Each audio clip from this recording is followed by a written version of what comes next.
Greetings everybody, hello and welcome. My name is Justin. I am the Community Manager for War of the Visions Final Fantasy Brave Exvius, and this is our 12th video in the War of the Visions Final Fantasy Brave Exvius Beginners series.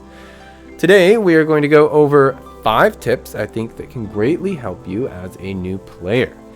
When stepping into the world of Ardra, it can be a little bit of an overwhelming experience, but with these 5 tips, I think that we can set you off on a path for success. So, without further ado, let's jump right in. When starting out, you'll get lots of new units very quickly by doing summons. When getting any new units, it can be a little difficult to get them powered up quickly. It's great to work on some that you get, but there's a few units that will help you out more as a new player. One of the summons available to you as a new player will give you a level 99 unit right away, and sometimes there may even be additional summons available as a new player that provide you with even more level 99 units, but not always. This is very helpful right away as they will be stronger than any other unit you have by enhancing their jobs and abilities. You're also able to get 2 additional units just by clearing some of the challenge boards, which is something that I discussed in an earlier video. When completing these challenge boards, you'll get the MR unit Shadowlinks and the UR unit Mediana, and nearly all the materials that you need to continue powering them up. In addition to this, there is a unit named Lucio that is available from Another Story Part 1. Upon completing these quests and all of the other quests in Another Story Part 1, you'll get the materials needed to power him up, and you can even get a powerful weapon that is suited just for him.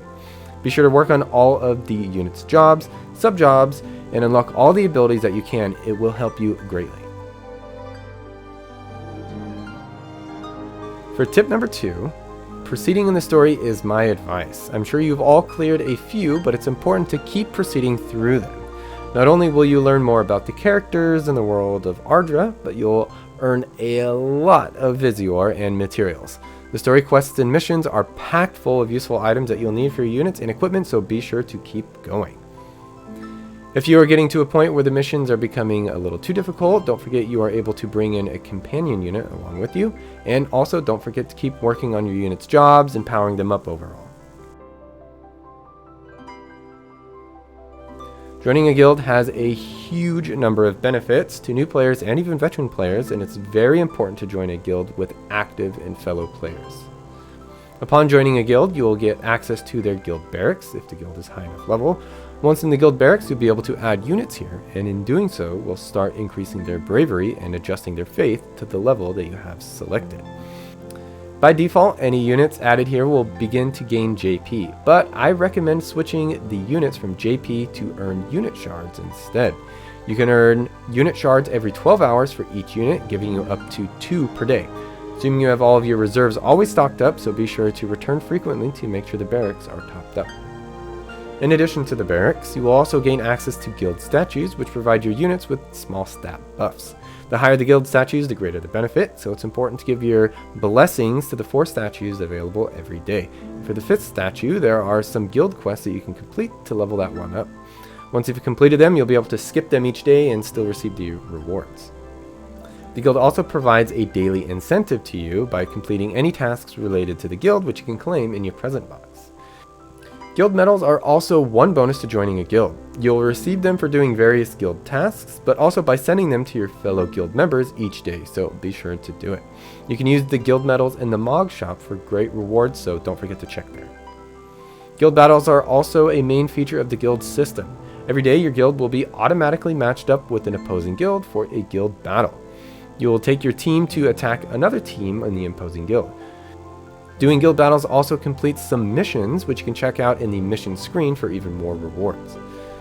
And on top of all of this, occasionally there are guild raids that are available where you and your guild will take on powerful raid bosses, and in doing so will earn rewards depending on how well your guild did compared to other guilds.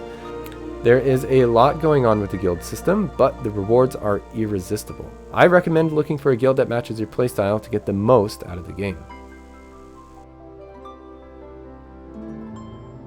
When you're starting out, it may be a little difficult to complete some of the tougher quests by yourself with your units.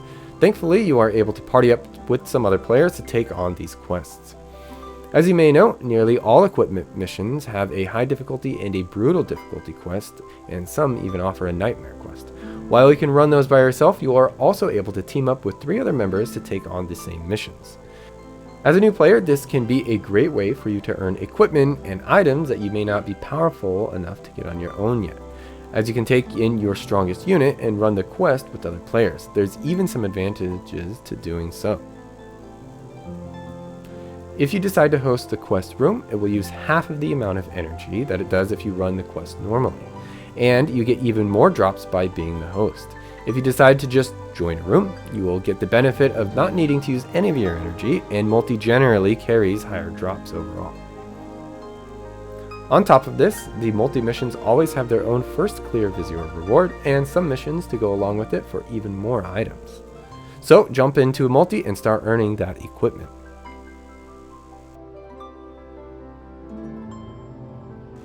The 5th and final tip today is to use the resources available to you when gathering materials.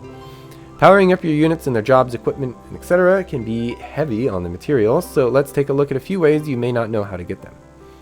Firstly, when playing, logging in, and doing other things in the game, you will gain specific summon tickets for lots of materials. If we head to the summon screen, you can see that the ticket summons is in the bottom right. When we go there, there's a few options. When we look at our select ticket summons, you'll likely have a few to choose from. Whether you need these materials now or later, be sure to check here often and use the tickets to ease up the materials that you need. Another great section is the Mog Shop. You'll see several different sections here depending on the current events and so on.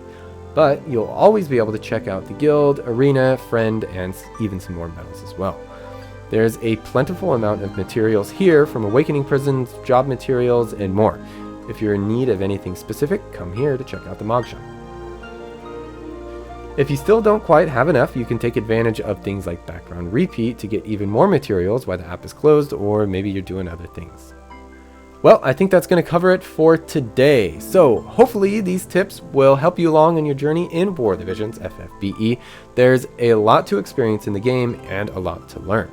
Should you have any questions or maybe you want some other tips, feel free to leave a comment below and we will do our best to take a look at it. But that's going to do it for now, and I will see you in the next one. Bye bye!